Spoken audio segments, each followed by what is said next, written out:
There are moments in time that feel like they're moving in slow motion, not because anything dramatic is happening yet, but because you can sense it coming. Like the moment before lightning strikes. That's what it felt like that night. A typical Tuesday evening in New York City. Millions of people across America were flipping through channels, settling into their favorite political talk show. Not because they love politics necessarily. Some watched for entertainment, others for education, many just out of habit. But none of them knew what was about to happen. None of them could have predicted that within an hour, millions would be watching the same clip over and over again, pausing at certain lines, rewatching expressions, trying to absorb what had just unfolded. It started simply enough. The host introduced the guests as usual, quick, sharp, rehearsed. One name stood out among the panelists, Captain Ibrahim Trare.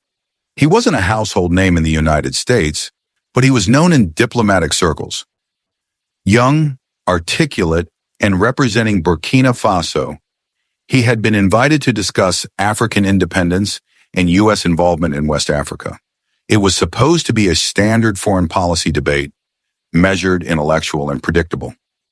Across from him sat Caroline Levitt, a former political spokesperson turned media commentator. She had built her career on wit, sarcasm, and the ability to cut through fluff with a well-timed jab. She thrived in environments where verbal sparring was more valued than substance. Tonight, she expected another round of back and forth, another chance to showcase her quick thinking.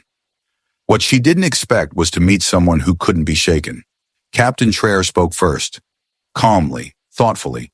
He wasn't there to impress or attack. He was there to explain, to share, to tell the truth as he saw it. His voice carried weight without volume. His presence commanded attention without effort. He talked about history, not just his country's, but the broader legacy of colonialism, the ongoing struggles of post-colonial nations, and the reality of leadership in places where resources are scarce and trust is even scarcer. He spoke for nearly 20 minutes straight, uninterrupted, and every word landed. Then something shifted. Caroline leaned forward. Her tone changed. Her body language tensed. She interrupted with a question that didn't sound like a question at all, more like a challenge. There was no malice in his response, no defensiveness, just clarity, just truth. And then it happened. 2 words. Sit down, boy. That's all she said. But those 2 words carried centuries of history. They echoed through generations of struggle. They weren't just disrespectful. They were loaded with everything that came before them. Everything that still lingers today. The room went silent. You could hear the hum of the lights. You could see the shock on the faces of the other panelists. The host froze mid-sentence. Even the camera crew hesitated before panning to the audience. And then, something unexpected. Captain Trare didn't react the way most people would. He didn't get angry. He didn't raise his voice. He didn't storm off. Instead, he did something far more powerful. He stood up, not in defiance, not in protest, in dignity. And then he began to speak. I come from a place, he said, where boys are forced to become men before they learn to dream. His voice was soft, but it filled the entire studio. Every eye was on him. Every breath was held. You can call me boy on your stage, he continued, looking directly at Caroline, whose smirk had begun to fade. But where I come from, boys carry nations on their backs. They fight so others don't starve. They lead because no one else will. That's when the shift happened, not just in the room, in the hearts of everyone watching. Because this wasn't just a political debate anymore. This was humanity, raw, real, unfiltered, and the world was watching. You could feel it the moment those words were spoken. Sit down, boy. It wasn't just a line crossed. It was a mirror held up to the world. And what made it even more powerful was how Captain Trare responded, not with anger, not with bitterness, but with something far more dangerous to people who thrive on control and intimidation, clarity. Because when you strip away the noise, the cameras, the lights, and the audience, What you're left with is truth. And truth doesn't shout. Truth doesn't demand attention. Truth simply exists, quiet, unshakable, and undeniable. Captain Trare didn't flinch.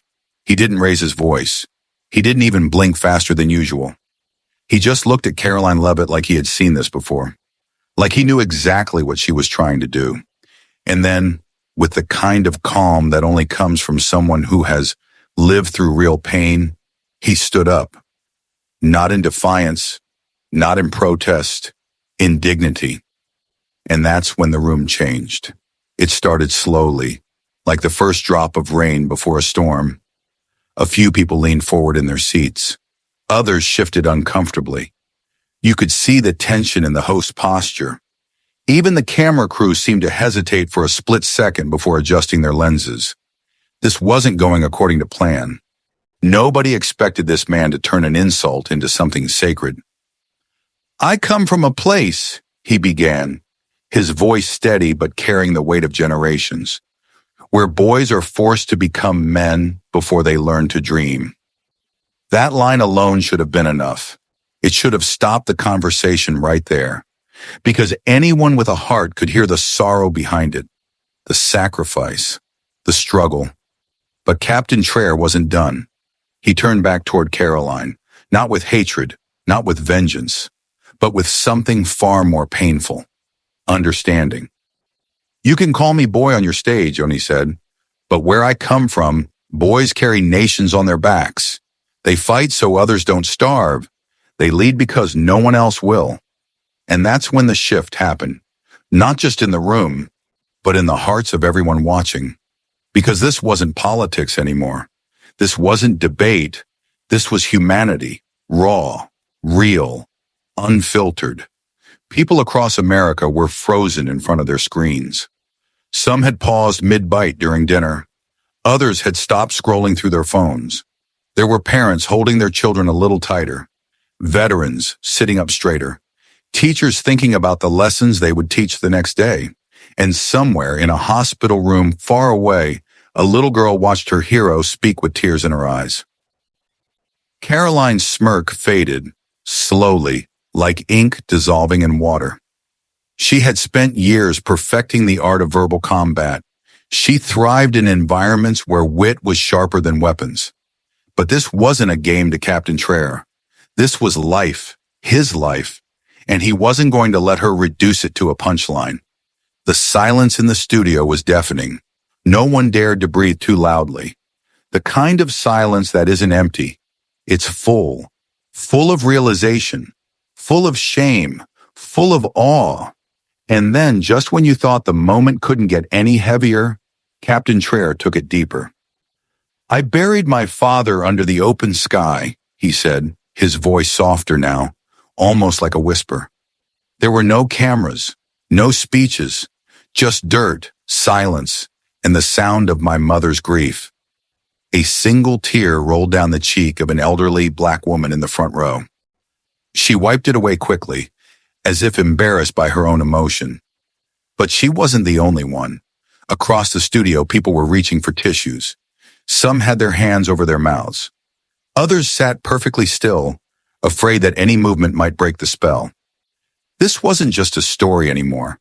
It was a memory, a shared experience, a wound being opened in front of millions of people, not for pity, but for understanding.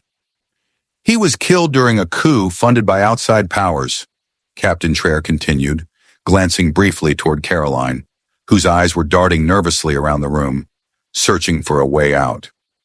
"So when you say, 'sit down, boy,' do you mean the boy who watched his village burn?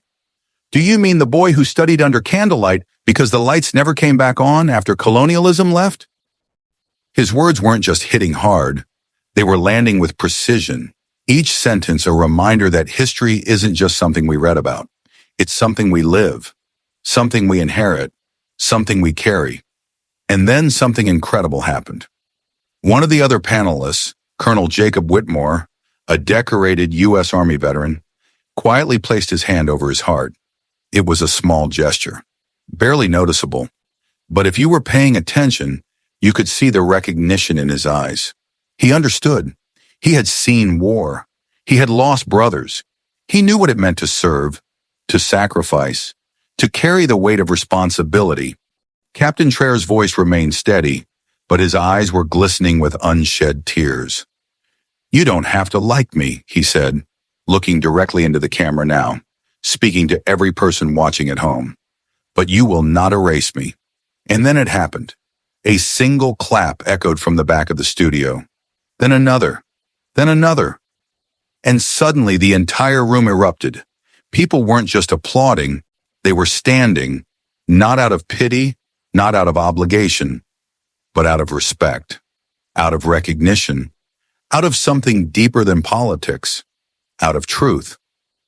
And Caroline, for the first time since the camera started rolling, she looked small. She looked around, searching for support, looking for someone to jump in and save her. But no one did. Not the host, not the other panelists, not even the producers behind the scenes. Because deep down, they all knew this wasn't about her anymore. It hadn't been about her since the moment she spoke those two words. And then, just when you thought the night couldn't get any more intense, Captain Trare did something that broke everyone's heart. He reached into his jacket pocket. Carefully, gently, he pulled out a folded, creased letter. The paper was worn, clearly handled many times with great care. "This was written by my younger brother," he said softly, 2 days before he was killed during a protest. He was protesting for food. The studio went completely silent again. Even the applause stopped. People were holding their breath. He carefully unfolded the letter, his hands steady despite the weight of what he was about to share. The host leaned forward, visibly emotional, as if he was afraid to breathe too loudly. "Big brother," Captain Trare began reading, his voice breaking ever so slightly. "If I die, promise me they won't forget why." The camera zoomed in on his face. Some people in the audience audibly gasped. Others wept openly. "So no," he said, his voice steady again, but heavy with loss. "I won't sit down, because I carry the memory of those who were forced to kneel." Caroline blinked rapidly. Her hands were trembling under the table. For once in her life, she had absolutely no words.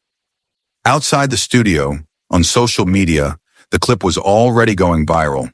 People across the country were sharing it with just one word: watch. But the night wasn't over yet. As Captain Trare gently folded the letter back into his pocket, a strange quiet settled over the room. Even the studio crew had stopped moving. No whispers, no shuffling papers, no typing on phones, just breath being held by an entire nation. The host finally found his voice. "Captain Trare, is there anything you want to say to the American people watching right now?" Captain Trare looked directly into the camera with those calm, powerful eyes. "Yes," he said. "You don't need to know where Burkina Faso is to understand dignity. You just have to know what it feels like to be invisible." Caroline's jaw clenched. Her plan had completely collapsed. She wasn't the center of the show anymore. Captain Trare was dominating, not because he forced it, but because his truth was louder than her voice could ever be. Then something shocking happened that nobody saw coming. One of the camera operators put down his equipment, stepped onto the stage, walked over to Captain Trare, shook his hand, and whispered loud enough for the microphones to pick up. "Thank you for reminding me what honor looks like." And that was just the beginning of what would become a national moment of reflection. The silence that followed his speech was not empty. It was full of something most people in that room had never experienced before on live television. It wasn't awkwardness or discomfort or even tension. It was reverence. Captain Ibrahim Trare stood at the edge of the stage, hands resting lightly on the table in front of him, eyes scanning the audience like a man who had just laid bare the soul of his nation, and maybe even theirs. The camera panned slowly across the crowd. A woman in her 60s wiped tears from her face with trembling fingers. A young man in a military jacket sat perfectly still, his jaw clenched tight as if holding back years of unspoken grief. In the far corner of the studio, a teenager pulled out their phone and typed something quickly before locking eyes with the person next to them. both of them clearly moved by what they had just witnessed. This wasn't just a political segment anymore.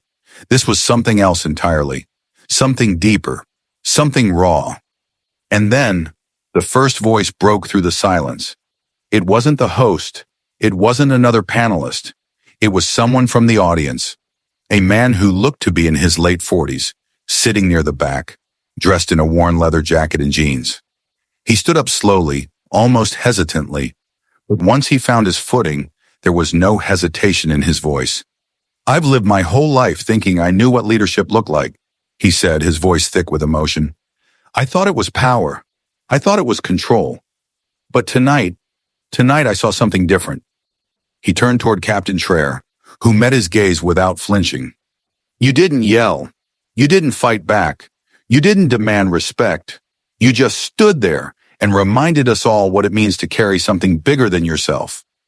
His voice cracked slightly, and for a moment he looked like he might stop. But then he continued. "My father died when I was 12. My mother worked 3 jobs to keep food on the table. And you know what? People used to tell me to sit down, boy, all the time. Not just literally, figuratively. Like I didn't matter. Like I didn't belong." He took a breath, steadying himself. "But I kept standing, because I had to, just like you did." A ripple of quiet agreement passed through the audience. Some nodded, others simply watched, absorbing every word. Then a woman in her 30s raised her hand from the second row. "Can I say something?" she asked, her voice barely above a whisper. The host gave a small nod. She stood up, wiping her cheeks with the sleeve of her shirt. "I'm a teacher," she said. "High school history, and I have students who come from places like Burkina Faso, from Nigeria, from Sudan, from places where war isn't something they read about in books. It's something they live through." She looked directly at Caroline Levitt, who was now sitting stiffly in her chair, her earlier confidence completely gone. "I show them American history, civil rights, slavery, the Civil War. And every year I ask them the same question. Why do we study this?" She paused, letting the weight of her words settle. "And tonight I finally got an answer. We study it so we don't repeat it, so we don't look at people like Captain Trare and see them as lesser, as foreign, as others. We study it so we remember that dignity doesn't have a nationality. It has a heart." There was a long pause after she finished speaking. Then one by one, members of the audience began to stand. Not in applause, not in protest, in solidarity. It started with the veterans. Colonel Jacob Whitmore, still seated, gave a slow, respectful nod. Then a younger veteran rose from his seat, placing a hand over his chest. Another followed. Then another. Soon nearly half the room was standing, not because they were told to, but because they felt it was the only way to honor what had just happened. The camera operator zoomed in on Carolyn. Her lips were pressed into a thin line. She was gripping the armrests of her chair so tightly that her knuckles had turned white. She had spent years mastering the art of verbal combat, of twisting words into weapons. But here, in this moment, her words had been stripped away. Not by force, but by truth. Captain Trare remained calm. He didn't react to the rising crowd. He didn't smile. He didn't speak. He simply stood there watching, listening, feeling. And then something incredible happened. From the far side of the studio, a soft melody began to play. It was faint at first, almost imperceptible. But then it grew stronger, clearer. Someone was singing. A lone voice, gentle and sorrowful, filled the air. It was the old black woman from the front row, the one who had been crying silently throughout Captain Trare's speech. Now she sang a song that many in the room recognized instantly. "We shall overcome." The melody was slow, deliberate, painful, beautiful. One by one, others joined in. Some sang quietly, others more boldly. Within moments, the entire room was filled with the sound of unity. Captain Trare closed his eyes briefly, as if savoring the moment. When he opened them again, his gaze swept across the crowd and landed on Caroline. She didn't sing. She didn't move. But something in her expression shifted. For the first time that night, she looked vulnerable. As the final notes of the song faded into silence, The host finally spoke. That was unexpected, he said, his voice softer than usual. Captain Trare, how do you respond to what just happened? Captain Trare looked at him, then at the audience, then back at the camera. I don't need to respond, he said. They already understood. The host blinked, clearly caught off guard.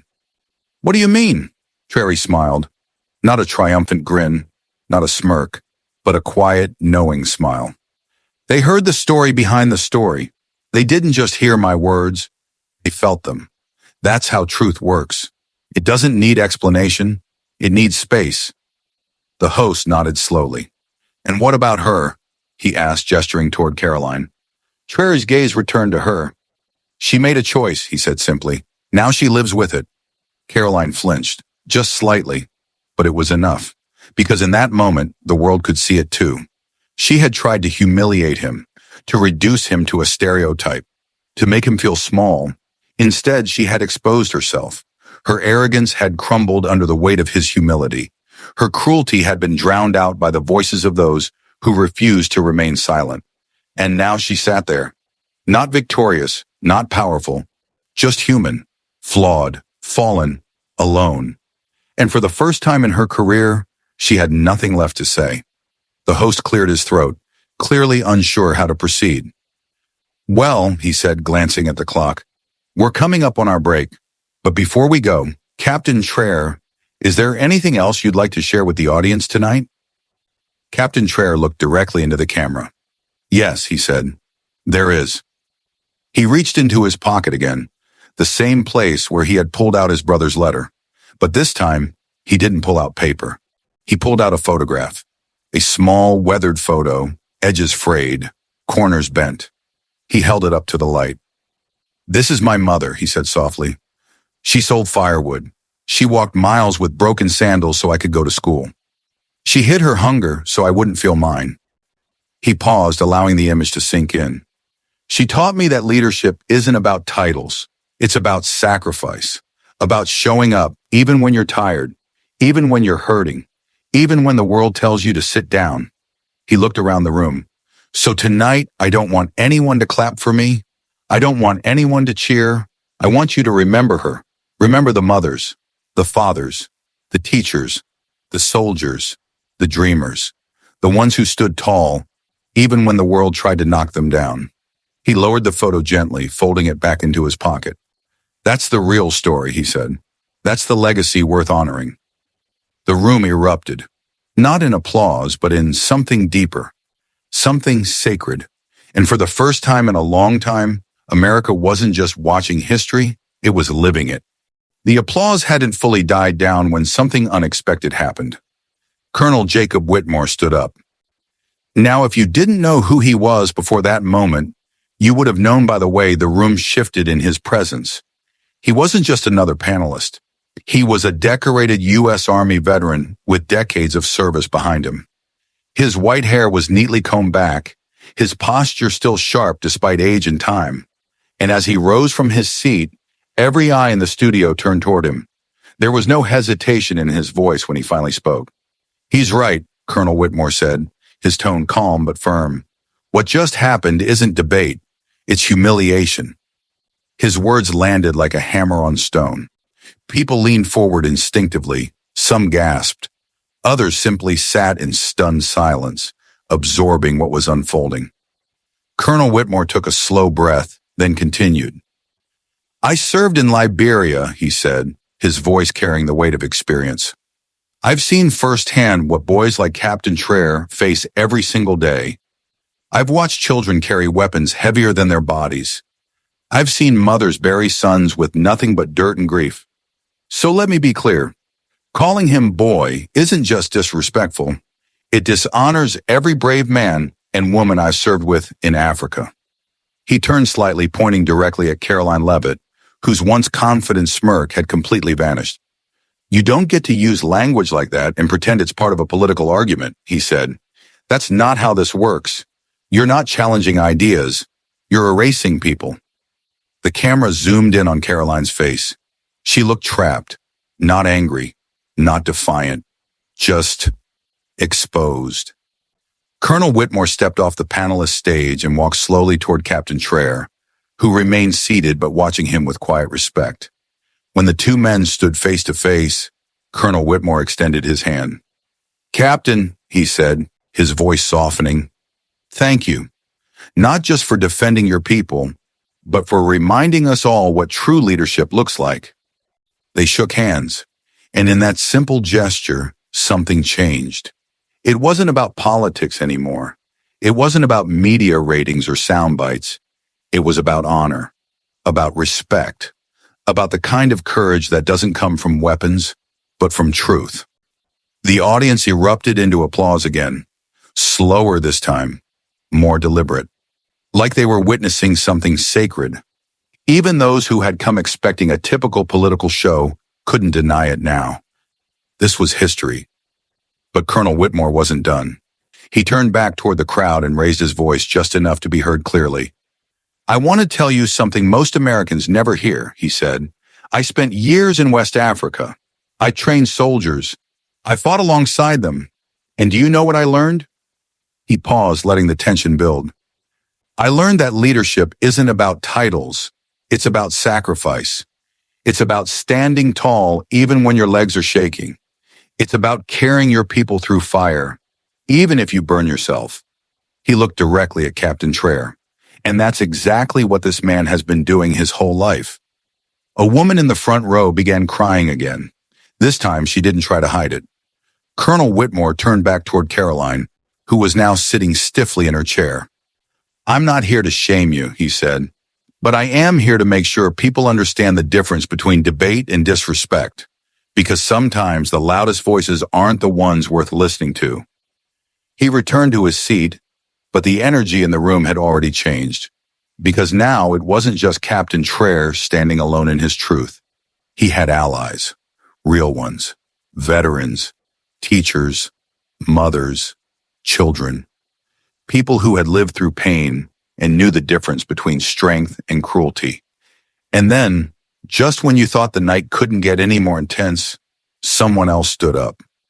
This time it was a young black student in her early 20s, sitting near the center of the audience. She didn't wait to be called on. She just stood, trembling slightly, but her voice came out strong. "No," she said, looking straight at Caroline. "We don't apologize for being cruel." Her words cut through the room like a blade. "I grew up hearing that word, boy. My father did too. My grandfather. My uncles. Every time someone tried to reduce them to something less than human, every time someone tried to make them feel small," she took a deep breath. "But tonight, I saw something different." She turned toward Captain Trare. "You didn't shrink. You didn't flinch.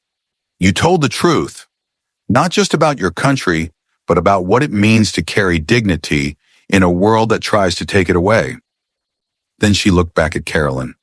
"So, no," he said, his voice steady again, but heavy with loss. "I won't sit down because I carry the memory of those who were forced to kneel." Carolyn blinked rapidly. Her hands were trembling under the table. For once in her life, she had absolutely no words. Outside the studio, on social media, the clip was already going viral. People across the country were sharing it with just one word: watch. But the night wasn't over yet.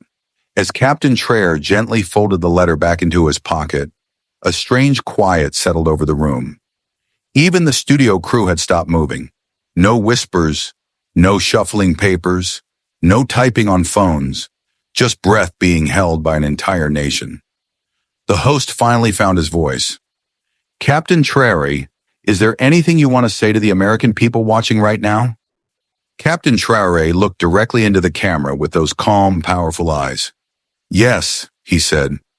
"You don't need to know where Burkina Faso is to understand dignity. You just have to know what it feels like to be invisible." He leaned in slightly. "I've never asked for pity. I ask for eyes that see." Caroline's jaw clenched. Her plan had completely collapsed. She wasn't the center of the show anymore. Captain Trare was dominating, not because he forced it, but because his truth was louder than her voice could ever be. Then something shocking happened that nobody saw coming. One of the camera operators put down his equipment, stepped onto the stage, walked over to Captain Trare, shook his hand, and whispered loud enough for the microphones to pick up.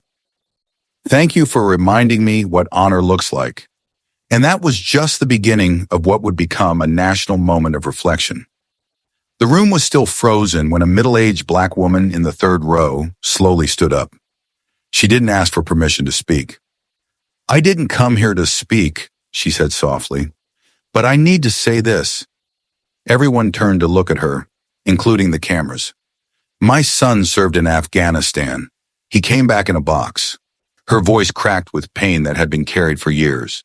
"He was called a boy, too, even in uniform." She looked at Captain Trare with tears streaming down her face. "When you spoke, it felt like my son stood up again." The gasps that echoed across the room were audible even through television speakers. The camera zoomed in on Captain Trare, who gently nodded. No words, just shared pain and understanding. Caroline looked like she wanted to interrupt, but even she could feel it. This wasn't her moment anymore. This belonged to something much bigger than politics or television ratings. Then the woman added something that broke the room wide open. "America needs men like you," she said, "not loudmouths who talk over pain." The crowd erupted into a standing ovation. That seemed to go on forever. This wasn't just a debate anymore. It was becoming something bigger, a reckoning with how we treat each other, how we listen, how we see dignity in every human being. Caroline had heard enough. "This is a setup," she hissed into her microphone. "This isn't journalism, it's emotional theater." The host slowly turned to her, then removed his earpiece. "Caroline," he said calmly, "the cameras are rolling. You made this moment. You just didn't expect it to speak back." She slammed her cards down, stood up, and declared, "I don't need the circus." Then she stormed off set, her heels echoing like gunshots across the floor. The audience didn't boo. They didn't cheer either. They just watched her go, in silence. Then someone from the audience whispered what millions of people were thinking. She couldn't handle the truth. The camera panned back to Captain Trare, still seated, still calm. "I didn't come here to shame her," he said quietly. "I came here to tell the truth." The host swallowed hard and said, "Well, the truth is sitting in your seat." And the world kept watching. What happened that night didn't stay in the studio. It spilled out into living rooms, classrooms, dinner tables, and quiet corners of social media where people were suddenly pausing their scrolling and staring at their screens with something deeper than curiosity. Recognition. Captain Ibrahim Trare had done more than respond to an insult. He had held up a mirror, and America, for once, couldn't look away. Within minutes of the segment airing, the clip was everywhere. Twitter feeds were flooded with screenshots. TikTok videos played the moment on loop. People were quoting lines like poetry. Some added captions. Others just let the silence after his final words speak for itself. But it wasn't just young people sharing it. It was parents showing their children, veterans watching with tears in their eyes, teachers saving it for future lessons, grandparents nodding along, whispering, "That's how you carry dignity." And then came the flood of personal stories. A mother from Detroit posted a video saying she watched the segment with her teenage son. "I told him," she said, voice trembling, "that this is what real strength looks like. Not loud, not angry, but unshakable." Another post came from a soldier stationed overseas. "Watching that," he wrote, "felt like coming home, like finally seeing someone who understands what it means to lead when everything else has fallen apart." There were messages from teachers across the country, many planning to show the clip in class the next day. One high school history teacher wrote, "I've taught civil rights speeches, anti-war protests, and global independence movements. But tonight I saw history being made in real time." And then there were the letters, handwritten notes sent to the studio, some addressed directly to Captain Trare. One read simply, "You reminded me that my father never got to stand tall, but because of you, I will." Another one, folded carefully inside a worn envelope, carried a child's drawing, a stick figure man standing tall in front of a crowd, hands behind his back, chin high, surrounded by tiny hearts. On the bottom, scrawled in childish handwriting, "You're my hero now." The viral wave kept growing. News outlets picked up the story not as a political scandal, but as a cultural moment. Headlines read, "The moment that made America. Listen. How one man turned insult into inspiration. Sit down, boy, becomes symbol of national reflection." And then came the calls. First from other talk shows, all offering Captain Trare a seat on their panels. Then from world leaders, from South Africa, Nigeria, Ghana, Kenya, messages of support poured in. Even within the U.S., voices began to rise. A former U.S. senator released a statement. "Tonight we witness the kind of leadership that doesn't demand attention. It earns it. We should all take a lesson from Captain Trare." A veteran advocacy group shared a powerful message. "We salute a leader who didn't raise his voice, but raised our consciousness." And then, the most unexpected message of all, from the White House. Not a press release, not a formal statement. Just a short note, hand-delivered to Captain Trare's hotel room. It read, "Thank you for reminding us what honor sounds like."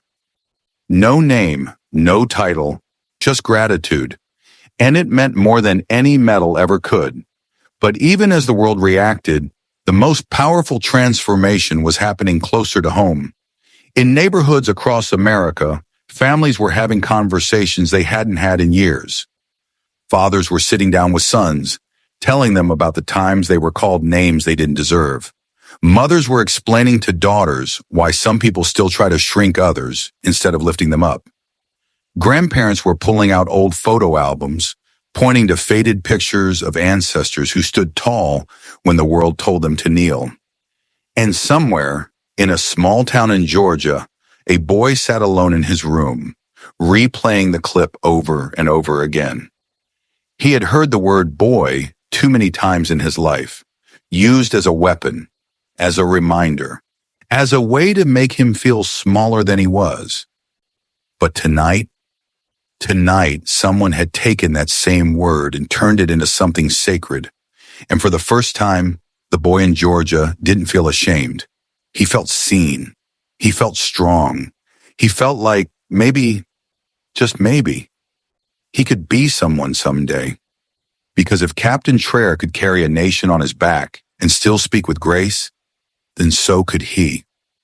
Outside, the city lights flickered like stars trying to keep up with the moment. Inside, a new generation was waking up, not to politics, not to protest, but to possibility. And that perhaps was the most powerful part of all. The silence that followed Caroline Leavitt's departure was not awkward. It was sacred, like the hush that falls over a cathedral after a hymn ends. He had come to speak about foreign policy. Instead, he had spoken for generations. And now, as the cameras continued to roll, the world realized something profound. This wasn't just a moment. This was a movement, a shift, a reckoning. And it had started with 2 words. Sit down, boy. But what followed those words changed everything. Not just for America, not just for Africa, for humanity. Because in that studio, on a Tuesday night like any other, something rare had happened. Someone had been disrespected, and instead of retaliating, he responded with dignity. Instead of fighting fire with fire, he extinguished it with truth. And in doing so, he reminded millions of people across the world what real leadership looks like. Not the kind that demands attention, the kind that earns it. The following morning, headlines exploded across every major news outlet. The man who made America. Listen. How one insult sparked a global moment of truth. Captain Trare's letter, a message from beyond the grave. Carolyn Leavitt walks back. What happened after she left the stage? Social media was flooded with tributes. Clips from the broadcast were shared by celebrities, athletes, scholars, and everyday citizens who had been moved by what they witnessed. One post read, "I showed this to my son last night. He asked me why people would ever try to make someone feel small. I told him because sometimes the loudest voices are the ones afraid of being heard." Another read, "My grandmother cried watching this, said it reminded her of listening to Dr. King in 1963, not because of the words, but because of the way they made her feel." Even international leaders chimed in. From Nigeria, South Africa, Ghana, and beyond, messages poured in. Some thanked Captain Trare for representing African leadership with grace. Others called him a symbol of unity. One message stood out more than the rest. It came from a refugee camp in Sudan. Handwritten, translated into English, and sent through a local aid worker, it simply said, "We saw you, and we felt seen." That, perhaps, was the most powerful response of all. Days passed, then weeks. The viral wave began to settle, but the ripples kept moving. In classrooms across the United States, teachers played the clip as part of history lessons. They didn't introduce it as politics. They introduced it as humanity. One teacher wrote, "I've taught civil rights speeches, anti-war protests, and global independence movements. But tonight I saw history being made in real time." In veteran centers, old soldiers gathered around televisions, watching the moment again and again. They didn't talk about politics. They talked about honor, about respect, about how one man, standing alone on a stage, reminded them of the values they had fought for. In barber shops, in churches, in living rooms, in coffee shops, the conversation continued. People weren't just debating what had happened. They were reflecting on what it meant, what it still means, and what it will always mean. Because this wasn't about a single insult.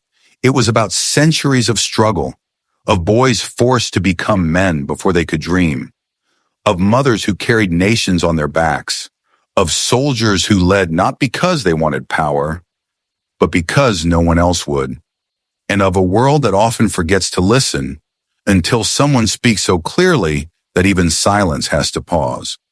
A week after the broadcast, Caroline Leavitt returned to the same studio. No makeup, no camera crew, no audience. Just her, a folded piece of paper, and a request. She handed the note to the producer and asked that it be delivered to Captain Trare. He received it during a press conference the next day. He held it up, read it silently, then looked directly into the camera. "I won't read it," he said, "because forgiveness doesn't need an audience." There was a pause, a long one. Then he continued, "But I will say this. She did something harder than speaking out of anger. She spoke out of humility. And that deserves its own kind of courage." He lowered the letter gently. "This isn't about me anymore," he said. "It's about what happens when we choose to see each other differently." The room erupted into applause. Not loud, not dramatic, just deep, real, respectful. Months later, Captain Trare stood once again at the United Nations. But this time, he didn't bring a speech. He brought a flag, a handmade flag, drawn by an 8-year-old girl from Chicago, red, white, and green. The colors of Burkina Faso beside the American stars and stripes. "This flag was given to me by a child who believed I stood for something good," he said, holding it high. "That means more than any medal." Then he looked into the camera one final time and said something that would echo forever. "America, don't just clap, change." Back in the studio where it all began, the show resumed normal programming. But there was one change no one expected. Every episode since that night begins with a silent tribute. An empty chair sits center stage. No name, no label, no explanation. Just presence, dignity, legacy, and everyone who sees it knows exactly what it means. Because that chair, it belongs to the man who made America stop talking and start listening.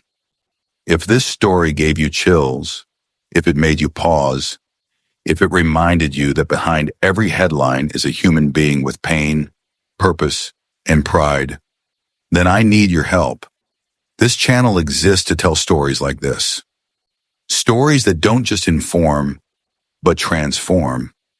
So if you believe in content that matters, hit that subscribe button right now. Let's grow together. Let's reach our first 1,000 subscribers. And let's keep telling stories that change how we see the world. Thank you for watching. And remember, never sit down when it's time to stand up for what's right.